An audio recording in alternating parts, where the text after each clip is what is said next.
तर होळी विशेष आज मी बनवते पुरणपोळी। तर आजच्या या व्हिडिओमध्ये मी भरपूर टिप्स सांगितलेल्या आहेत, कारण बऱ्याच जणांना डाळ कशी घ्यायची, अचूक प्रमाण कसं घ्यायचं, परफेक्ट पुरण कसं बनवायचं, त्याचबरोबर पुरणपोळी कशी लाटायची असे बरेच प्रश्न पडतात। तर या सर्व प्रश्नांची उत्तरं तुम्हाला या आजच्या व्हिडिओमध्ये मिळणार आहेत, तर व्हिडिओ शेवटपर्यंत बघत राहा।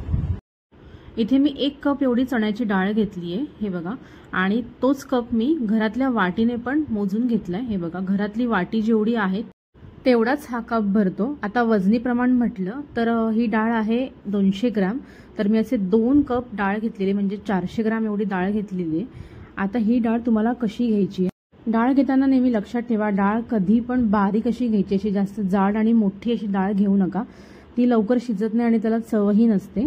तर ही मी अशी बारीक अशी डाळ घेतलेली आहे। आता ही डाळ आपल्याला 2 ते 3 पाण्यातून अशी स्वच्छ धुवून घ्यायची, जेणेकरून त्यातला कचरा, पावडर वगैरे जे लावलेलं असेल ना ते सर्व निघून जाईल। हे बघा, केवढं असं घाण पाणी निघते, त्याचं वरती असं बारीक बारीक कचरा सुद्धा दिसतोय। तर हे 2 ते 3 पाण्यातून तुम्हाला ही स्वच्छ डाळ अशी मस्त धुवून घ्यायची। तर हे बघा, आता मी डाळ स्वच्छ धुवून घेतलेली आहे। त्यानंतर आपल्याला ही डाळ आता एक अर्धा तास तरी पाण्यात भिजत ठेवायची, जेणेकरून ती पटकन शिजेल म्हणून। तर आता मी ही अर्धा तास अशी पाण्यात भिजत ठेवणार आहे। तर तुम्ही बघू शकता, आता इथे बघा, अर्ध्या तासानंतर डाळ केवढी मस्त छान फुगलेली आहे, मस्त भिजलेली आहे। तर आता ही पटकन म्हणजे शिजायला काही वेळ लागणार नाही। तर आता आपण ही शिजवून घेऊया। आता या डाळीमध्ये आपल्याला 4.5 कप एवढं पाणी घालायचं आहे, म्हणजे 2 कप डाळीला दुप्पट एवढं आपल्याला इथे पाणी घालून घ्यायचं। आता आपले 4 कप झालेले आहेत, त्यानंतर हे अर्धा कप अजून पाणी लागणार आहे, पण ह्या भांड्यामध्ये ही डाळ पुरत नाहीये, म्हणून मी ही दुसऱ्या भांड्यामध्ये ट्रान्सफर करणार आहे आणि ही डाळ छान शिजवून घेणार आहे। डाळ शिजवताना आपल्याला इकडे लागणार आहे थोडीशी हळद, हळदमुळे पुरणाचा कलर खूपच छान येतो।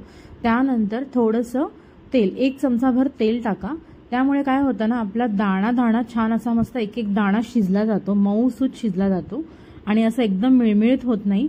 तर हे बघा, अशा प्रकारे ही टिप तुम्ही नक्की फॉलो करा, म्हणजे तुमचं पुरण जे आहे ते खूप मस्त आणि छान होईल। तर आता हे पुरण आपण एक 5 शिट्ट्या देऊन शिजवून घेऊयात। आता पुरण शिजते तोपर्यंत आपल्याला इथे पीठ चाळून घ्यायचंय। इथे मी गव्हाचं पीठ घेतलेलं आहे। पीठ कधीही चाळूनच घ्या, कारण पीठ कधी कधी कसं आहे ना, जाडसर असतं, तर त्या जाडसर पिठामुळे ना पुरणपोळी कडक होऊ शकते, त्यामुळे पीठ कधी पण चाळून घ्या। तर इथे मी 2 कप गव्हाचं पीठ घेतलेलं आहे, ते आता व्यवस्थित आपल्याला सर्व असं चाळून घ्यायचंय। तर हे बघा, आता गव्हाचं पीठ चाळून झालेलं आहे आणि तुम्ही बघू शकता वरती असं बघा ब्राऊन कलरचं असं चोथा आलेला आहे गव्हाचं। तर ह्यामुळे ना आपली पुरणपोळी कडक होऊ शकते, त्यामुळे तुम्ही पीठ नक्की चाळून घ्या। आता आपल्याला ह्यामध्ये घ्यायचे 2 कप गव्हाच्या पिठाला 1 कप एवढा मैदा। हे जे पिठाचं प्रमाण दिलेलं आहे मी, 2 कप गव्हाच्या पिठाला 1 कप मैदा, हे एकदम बरोबर आहे, तर तुम्ही पण असंच घ्या। आता हा मैदा सुद्धा आपण छान चाळून घेऊया।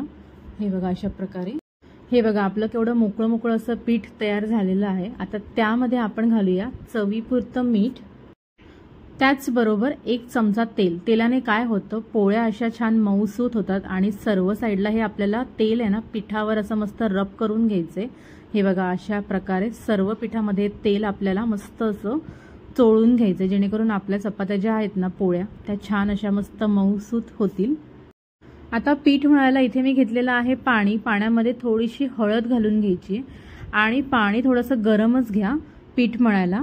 हे बघा, अशा प्रकारे। आता काही जण आहेत ना हळद डायरेक्ट पिठामध्येच मिक्स करतात, पण त्याने काय होतं ना, सर्व साईडला हळद अशी पसरत नाही आणि कुठे कुठे अशी हळद राहते, कुठे कुठे नाही राहत। तर त्यामुळे असं पाण्यामध्येच असं हळद मिक्स करून मी आता हे पीठ असं व्यवस्थित असं मळून घेणार आहे। तर असं थोडं थोडं पाणी घालून आहे ना, जेवढं तुम्हाला लागतंय तेवढं पाणी घालून तुम्हाला हे पीठ मळून घ्यायचे। आता पीठ तुम्हाला कसं मळायचंय, पीठ तुम्हाला जास्त घट्ट पण मळायचं नाही, जास्त सैल पण मळायचं नाहीये। पीठ जर तुम्ही घट्ट मळलं तर पुरण सर्व साईडला असं नीट पसरणार नाही, त्यामुळे आपल्या पोळ्या फाटतील आणि नंतर कडक होतील। आणि जर सैल मळलं तर सारखी पोळी पोळपाटाला चिकटेल आणि त्यामुळे नंतर सारखं सारखं पीठ लावावं लागेल, त्यामुळे आपल्या पोळ्या कडक होतील। तर हे बघा, आता मी इथे कणिक छान मळून घेतलेली आहे। त्यानंतर कणकेवरती आपल्याला थोडंसं 2 चमचे तेल टाकून छान असं मस्त कणिक तिंबवून घ्यायची आणि कणिक थोडी जोर लावून मळा, म्हणजे काय होतं ना, त्यामुळे आपल्या पोळ्या मऊसूत अशा होतील। तर हे बघा, अशा प्रकारे कणिक तुम्ही जेवढी मळाल तेवढी तुमची पोळी जी ती अशी मऊ मऊ होईल। तर हे बघा, आता मी इथे असं जोर लावून ही कणिक मळून घेतेय। तुम्ही बघू शकता आता इथे आपले कणिक छान तेलामध्ये तिंबवून झाली, म्हणजे कणिक छान मळून झालेली आहे। हे बघा कणिकचा टेक्स्चर अशा प्रकारे तुमचा टेक्स्चर। तर हे बघा आता कणिक भिजवल्याच्या नंतर ती आता आपल्याला 1-2 तास तरी छान अशी मुरत ठेवायची। थोडंसं वरतून तेल घालायचं आणि तेलामध्ये छान अशी मस्त तिंबवून ठेवायची।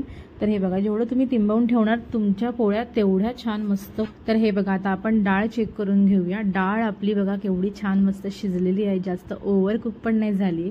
तुम्हाला मी डाळ बोटाने चेपून दाखवते। हे बघा अशा प्रकारे डाळ शिजली गेली पाहिजे की पटकन बोटाने अशी चेपली गेली पाहिजे। तर आपली डाळ छान शिजलेली आहे। आता आपण ही डाळ आहे ना एका चाळणीमधून छान अशी मस्त गाळून घेऊया, म्हणजे जे त्यातलं पाणी असतं ना ते सर्व आपण काढून घेऊया। हे बघा तर हे बघा अशा प्रकारे डाळीतलं सर्व पाणी डाळ अशी वर खाली करून काढून घ्यायचे। हे बघा जेवढं पाणी राहील ना तेवढं आपलं पुरण सैल होईल, त्यामुळे सर्व पाणी ह्यातलं जेवढं होईल तेवढं काढून घ्या। आता हे डाळीचं पाणी म्हणजेच कट आणि कटाची अशी मस्त तर्रीदार आमटी केली जाते। तर ह्याचा पण व्हिडिओ मी अपलोड केलेला आहे, तुम्ही तिकडे नक्की बघू शकता स्वरूपास किचनला जाऊन। आता डाळ शिजवताना सर्वात पहिले ही काळजी घ्या की जाड पुडाची अशी कढई घ्या, जेणेकरून ना आपल्याला ही डाळ पूर्णपणे अशी मस्त ह्याचं मॉइश्चर सगळं काढून घेता येईल आणि खाली डाळ लागणार नाही। तर मी अशी जाड पुडाची कढई घेतली, तुम्ही बघू शकता इथे। आता ही सर्व डाळ आपल्याला आहे ना असा मीडियम गॅसवरती छान अशी मस्त परतवून घ्यायची, अजिबात सोडायची नाहीये। ही डाळ आपल्याला असं कंटिन्यू परतवत पूर्ण अशी कोरडी करून घ्यायची, जेणेकरून त्यातलं सर्व पाणी निघून जाईल आणि आपलं पुरण असं सैल होणार नाही। तर तुम्ही बघू शकता आता इथे की आपली डाळ जी आहे ती मस्त बऱ्यापैकी कोरडी झालेली आहे, सर्व पाणी त्यातलं निघून गेलेलं आहे। हे बघा अशा प्रकारे डाळ झाली पाहिजे। आता मी ह्यातली थोडीशी डाळ आहे ना ती कटाच्या आमटी करता साईडला काढून घेते। त्यानंतर आता आपल्याला या डाळीमध्ये जेवढी डाळ आहे तेवढंच आपल्याला याच्यामध्ये गूळ घालायचं। जर तुम्हाला गुळाचं प्रमाण कमी जास्त करायचं असेल तर तुम्ही इथे करू शकता, म्हणजे 400 ग्रॅम डाळ आहे तर मग 400 ग्रॅमच गूळ घ्यायचं आहे। आणि जर तुम्हाला कमी गूळ पाहिजे असेल तर तुम्ही इथे 400 ग्रॅमच्या ऐवजी 350 ग्रॅम एवढा गूळ घेऊ शकता। पण 400 ग्रॅम डाळीला 400 ग्रॅम एवढा गूळ हा बरोबर एकदम परफेक्ट प्रमाण आहे। तर आता हे आपल्याला स्लो ते मीडियम गॅसवरती असंच छान मस्त एकजीव करून घ्यायचे। हे बघा आता हळूहळू जे आहे ना ते आता पुरण थोडंसं आपलं सैल पडत जाणार आहे। हे बघा अशा प्रकारे, कारण गुळाला ना पाणी सुटतं। तर हे बघा तर आता आपलं पुरण छानपैकी असं सैल पडलेलं आहे। पण इकडे टेन्शन घेऊ नका, हे पुरण जे आहे ते नंतर घट्ट होणार, तर तुम्हाला असं कंटिन्यू परतवत राहायचं। हे बघा मी जसं परतवते तसंच, आपल्याला हे सोडून कुठेही जायचं नाहीये, नाहीतर मग खाली पुरण लागू शकतं। इथे मी काळा गुळ वापरलेला आहे, तुम्ही ह्या जागी इथे पांढरा गुळ सुद्धा वापरू शकता, म्हणजे जो चिक्कीचा गुळ असतो तो सुद्धा तुम्ही इथे वापरू शकता। पण काळ्या गुळाला जरा खूप चांगली चव असते, त्यामुळे मी इथे काळा गुळ वापरलेला आहे। हे बघा आता पहिल्यापेक्षा आपलं पुरण जे ते बऱ्यापैकी आता घट्ट होत आलेलं आहे। आता ह्या स्टेजला इथे आपल्याला घालायचे वेलची पावडर। हे मी मिक्सरमध्ये 1 चमचा साखर घालून बारीक करून घेतली आहे। त्याचबरोबर इथे मी घालते जायफळ। जायफळ तुम्ही इथे अवॉइड करू शकता, पण जायफळने पुरणाला खूप छान चव येते, त्यामुळे इथे मी थोडंसं पिंच असं जायफळ घालून घेते। हे छान असं फ्रेशच ग्रेट करून घ्यायचे, ग्रेट करून ठेवू नका, नाहीतर त्याचा जो सुगंध असतो ना तो सर्व निघून जातो। तर असं फ्रेशच वेलची पावडर आणि जायफळ पुरणामध्ये सर्व साईडला असं मस्त मिक्स करून घ्यायचे, कुठे एका साईडला जायफळ आणि वेलची पावडर राहता कामा नये। त्यानंतर आता पुरण व्हायला आल्याच्या नंतर थोडासा गॅस तुम्हाला मंद करायचा, स्लो करायचा आणि पुरण तयार झालं की नाही याचा अर्थ म्हणजे मध्ये असा कालता येणार असा उभा करून ठेवायचा, तो असा आडवा किंवा वाकडा वगैरे पडला याचा अर्थ तुमचं पुरण तयार नाहीये। उभा राहिला तर म्हणजे तुमचं पुरण तयार आहे। हे बघा कालथा पूर्ण उभा राहतो, याचा अर्थ माझं पुरण जे आहे ते तयार झालेलं आहे। तर असंच पुरण कसं तयार होतं हे असं तुम्ही चेक करू शकता। पुरण तयार झालं की ते आपल्याला एका चाळणीने असं मस्त चाळून घ्यायचे। हे बघा अशा प्रकारे ग्लास घेऊन वरतून त्याला असा दाब देत कंटिन्यू असं खालून असं पुरण काढायचं। आता तुम्ही ह्या जागी इथे ना एक टोप सुद्धा घेऊ शकता, टोपावरती चाळणी ठेवायची आणि त्यावरती असं पुरण वरतून चाळून घ्यायचं। हे बघा अशा प्रकारे आता सर्व पुरण जे आहे ना ते ऑटोमॅटिक असं खालून बारीक असं निघतं। तर तुम्ही बघू शकता आता इथे हे बघा केवढं भुरभुरीत असं आपलं पुरण तयार झालेलं आहे आणि बघा पुरणाचा असा मस्त गोळा सुद्धा होतोय, म्हणजे असा पेड्यासारखा असा गोळा झाला पाहिजे। हे बघा अशा प्रकारे पुरण तुम्हाला सर्व चाळून घ्यायचंय। तर हे बघा आता इथे मी सर्व पुरण जे आहे ते चाळून घेतलेलं आहे। बघा केवढं भुरभुरीत आपलं मस्त पुरण तयार झालेलं आहे, तुम्ही बघू शकता इथे। आता हे मी साईडला ठेवून देते आणि आता आपण कणिक चेक करून घेऊया। तर कणिक हे बघा केवढी छान मस्त आपली तिंबलेली आहे, केवढी मऊसूत आणि लवचिक अशी कणिक झालेली। तर अशाच प्रकारे कणिक तयार झाली पाहिजे, तुम्ही बघू शकता इथे। आता आपण याचा गोळा करून घेऊया। तर हे बघा, आता मी इथे एक छोटा गोळा करून घेतलेला आहे, तुम्ही बघू शकता इथे असा छोटा गोळा करून हा छान असा मस्त पिठामध्ये थोडा डिप करून घ्यायचा आहे आपल्याला। त्यानंतर त्या गोळ्याची आपल्याला हे बघा अशी सर्व साईडने अशी दाबत दाबत अशी वाटी करून घ्यायची। वरची कडा जी आहे ना ती आपल्याला बारीक ठेवायची आणि जिथे आपण पुरणाचा गोळा ठेवतो ना ती जागा आपल्याला थोडीशी जाडसर अशी ठेवायची। त्यामध्ये आपल्याला कणकेच्या गोळ्यासारखा गोळा घेतला तरी चालेल, नाही तर त्यापेक्षा थोडासा कमी गोळा असेल तरी सुद्धा चालेल। तर असा मधोमध असा गोळा ठेवून घ्यायचा आहे आणि बाकीच्या 2 बोटांनी असं हे बघा असं दाबत दाबत गोळा आतमध्ये दाबत दाबत कणिक अशी वरती आणायची आहे आणि आपल्याला हा गोळा छान असा आतमध्ये करून घ्यायचा आहे। हे बघा, आपण मोदक कसा करतो तसंच त्या प्रकारेच हा गोळा असा सर्व साईडला आतमध्ये करून घ्यायचा। आता हे वरचं जे पीठ असतं ना हे शेपटी हे बरेच जण काढून टाकतात, पण त्यामुळे काय होतं ना पुरण पसरायला जागा मिळत नाही। तर मी शेपटी ना हे बघा असं इथेच फोल्ड करून घेते जेणेकरून पुरण पसरायला आपल्याला कणिक उरेल। तर हे बघा अशा प्रकारे आपला गोळा जो आहे ना तो तयार करून घ्यायचा। आता मी ते साधी सोपी पद्धत सांगितलेली आहे। तर हे बघा आपला गोळा जो आहे तयार झालेला आहे। त्यानंतर हा गोळा आता आपल्याला दोन्ही हातांनी हे बघा अशा प्रकारे थोडासा प्रेस करून घ्यायचा, नाहीतर तुम्ही पोळपाटावर ठेवून थोडासा पसरवला तरी चालेल, पण मी असं हातावरच करून घेते। अशा प्रकारे करून घ्या, थोडंसं पिठामध्ये डीप करून। आता हा गोळा मी पोळपाटावर ठेवलाय आणि आपल्याला अलगद असा गोळा अगदी लाटायचा आहे। आपल्याला अजिबात वरतून दाब द्यायचा नाहीये। पुरणपोळी लाटताना कधी पण अलगदच लाटा, जेणेकरून पुरणपोळी आपली फाटणार नाही। आणि पुरणपोळी जर सारखी उचलायची नसेल तर तुम्ही असं पोळपाट असं फिरवून सुद्धा पुरणपोळी लाटू शकता। हे बघा, जर तुम्हाला जमत नसेल तर हे बघा मी असं कंटिन्यू असं पोळपाट फिरवून अशी पुरणपोळी तुम्हाला लाटून दाखवते। दुसरी पद्धत म्हणजे हळूच तुम्ही पोळपाटावर अशी पुरणपोळी फिरवू शकता। हे बघा अशा प्रकारे पोळपाटावर पुरणपोळी फिरवून सुद्धा तुम्ही लाटू शकता आणि साईडच्या कडा आहेत ना त्या अशा बारीक करत जायच्यात। हे बघा अशा प्रकारे अलगद तुम्हाला ही पुरणपोळी अशी लाटून घ्यायची आहे। हे बघा आता पुरणपोळी लाटून झालेली आहे। हे बघा एवढी तुमची जाडी बारीक असली पाहिजे पुरणपोळी।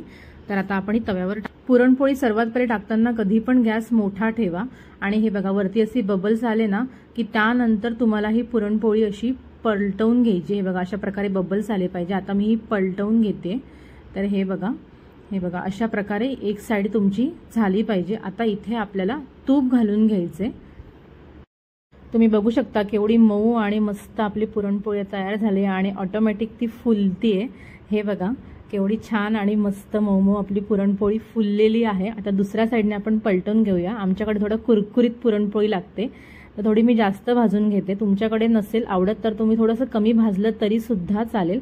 दोन्ही साईडने तूप लावून छान असं मस्त पुरणपोळी पलटवून घ्यायची। तर आता मी अशा सर्व पुरणपोळ्या ज्या आहेत त्या तयार करून घेते। तुम्ही बघू शकता इथे केवढी सुंदर आपली पुरणपोळी तयार झालेली आहे। तर आता मी इथे सर्व पोळ्या भाजून घेतलेल्या आहेत। तर पोळ्या करताना फक्त काही गोष्टी लक्षात ठेवा। सर्वात पहिले डाळ नेहमी बारीकच घ्या, कारण त्यावर आपली पुढची सर्व प्रोसेस असते। दुसरी गोष्ट, पुरण शिजवायच्या पहिले डाळ कोरडी करून घ्या, म्हणजे आपलं पुरण सैल होणार नाही। तिसरी गोष्ट, पुरणाची कणिक मळताना कणिक छान तेलामध्ये तिंबवून घ्या, म्हणजे आपल्या पोळ्या मऊसूत अशा होतील। चौथी गोष्ट, जेव्हा आपण उंड्यामध्ये पुरण भरतो तेव्हा उंडा छान मस्त असा चपटा करून घ्यायचा हातावरती, त्यानंतरच लाटा। डायरेक्ट लाटू नका, कारण त्यामुळे काय होतं ना पुरण सर्व साईडला पसरत नाही। तर अशा काही बारीक सारीक टिप्स आहेत त्या फक्त लक्षात ठेवा, त्यामुळे तुमच्या पुरणपोळ्या एकदम मऊसूत आणि छान होतील। तर तुम्हाला हा व्हिडिओ जर आवडला असेल, व्हिडिओला प्लीज लाईक, शेअर आणि सबस्क्राईब करा।